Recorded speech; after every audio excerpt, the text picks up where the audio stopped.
Assalamualaikum warahmatullahi wabarakatuh. Perkenalkan, kami dari kelas Design Thinking kelompok 5. Kami mengambil SDG nomor 12 yaitu Responsible Consumption and Production.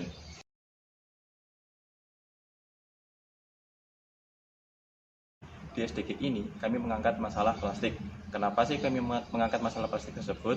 Karena menurut data tahun 2010 terdapat sejumlah 3,2 juta sampah plastik yang terbuang sia-sia atau dengan kata lain terbuang begitu saja.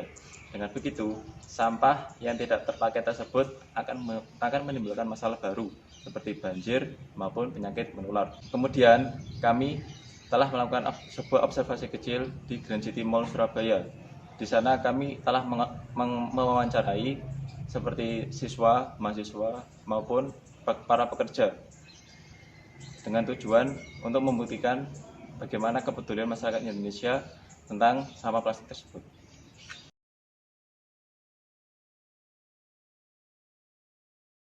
Di sini saya akan menjelaskan tentang step kedua, yaitu problem classification. Pada step pertama yang sudah dijelaskan oleh Yuda, di sini kami membagi problem classification menjadi dua, yaitu plastik dan masyarakat. Plastik di sini berisi dua masalah, yaitu wadah pengganti plastik belum setara produksinya dengan plastik. Kemudian, plastik di sini tidak bisa menjadi sesuatu yang ramah lingkungan. Kemudian, masyarakat pada klasifikasi di sini masalahnya terbagi menjadi 4, yaitu pertama, banyak masyarakat yang belum tahu tentang peraturan daerah di Surabaya tentang penggunaan plastik. Kemudian, banyak masyarakat yang beranggapan bahwa plastik sangat praktis. Kemudian, banyak masyarakat yang masih membuang sampah plastik di lingkungan. Nah, di sini pada masalah yang terakhir, yaitu masyarakat banyak berspekulasi juga bahwa di restoran masih banyak memproduksi wadah makanannya yang menggunakan plastik. Jadi masyarakat terpaksa menggunakan plastik karena produsen menggunakan plastik juga. Nah, kemudian setelah pemaparan saya tentang problem classification, berikut pemaparan tentang step ketiga.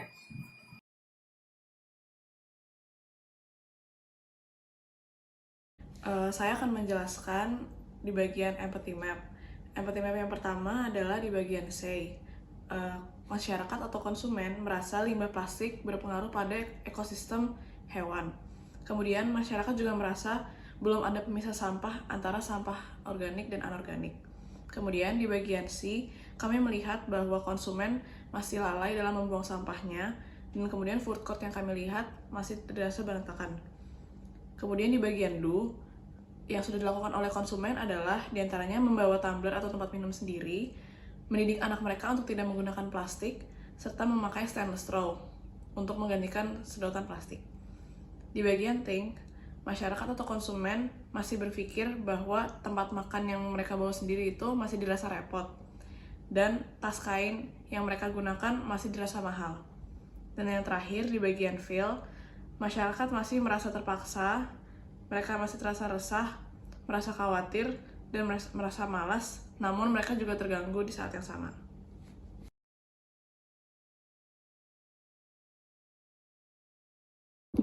Poin selanjutnya yang akan saya jelaskan yaitu adalah user, need, dan insight. Yang pertama yaitu adalah siswa SMA perempuan yang berumur sekitar 16-17 tahun yang selama ini kebiasaannya menggunakan plastik saat mereka membeli makanan dan minuman. Dan yang mereka butuhkan adalah pengganti dari wadah plastik tersebut. Misalnya dari styrofoam maupun aluminium ataupun bahan kertas. Dan insight dari mereka yaitu adalah agar saat di sekolah, terutama di kantin, mereka dapat menggunakan wadah yang praktis.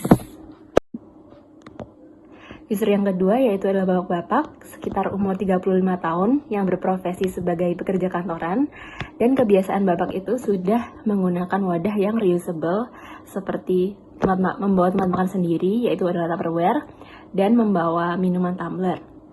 Dan keinginan bapak tersebut untuk mendapatkan wadah pengganti plastik masih belum memadai karena sampai sekarang restoran maupun tempat-tempat makan umum lainnya masih menyediakan plastik. Dan insight dari bapak tersebut ingin sekali mengubah kebiasaan masyarakat untuk memakai benda-benda yang tidak merusak lingkungan. Dan user yang ketiga adalah ibu-ibu yang berumur sekitar 40 tahun, yang berprofesi sebagai ibu rumah tangga. Beliau adalah seorang yang cekatan yang sudah mendidik anak-anaknya untuk mengurangi plastik sejak kecil. Dan beliau memiliki kebiasaan saat beliau ke supermarket, beliau sudah menerapkan untuk membawa tas kain sendiri dari rumah. Dan yang ia butuhkan adalah karena saat ini di supermarket banyak sekali yang menjual tas kain tetapi masih mahal, maka beliau ingin sekali agar tas kain tersebut dijual dengan harga yang lebih murah. Dan insight dari ibu tersebut adalah ibu tersebut ingin sekali agar tas kain tersebut dapat dijangkau oleh seluruh kalangan, baik masyarakat atas maupun masyarakat bawah. Dan user yang keempat ialah mahasiswi UNER, sekitar berumur 20 tahun, dan mereka sudah memiliki kebiasaan untuk menerapkan pengurangan plastik dengan cara menggunakan sedotan yang berbahan stainless. Dan salah satu dari mereka, mahasiswi yang berasal dari desa, sudah menerapkan bank sampah, yaitu dengan menyumbangkan sampah tersebut dan diolah menjadi kerajinan yang lebih bermanfaat. Yang mereka butuhkan saat ini ialah wadah pengganti plastik, tetapi mereka terpaksa menggunakannya karena saat ini restoran maupun produsen masih memberikan produksinya dan menyediakan plastik yang sangat banyak. Dan insight dari mereka sangat ingin menjadi pengguna yang ramah lingkungan dengan adanya wadah pengganti plastik tersebut.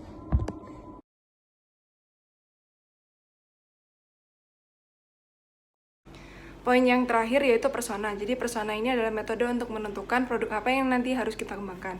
Yang pertama adalah kita harus mengetahui pain dari masyarakat. Pain yang pertama yaitu masyarakat masih resah karena masih ada beberapa orang yang belum sadar akan pentingnya kebersihan lingkungan dari sampah plastik.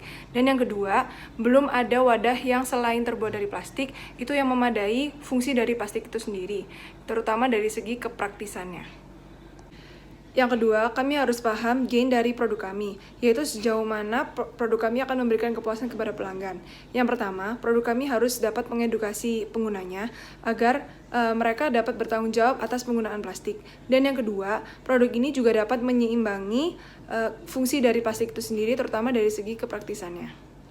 Yang ketiga adalah jobs to be done. Jadi, produk kami ini harus memiliki performansi yang memenuhi pain dan gain dari masyarakat.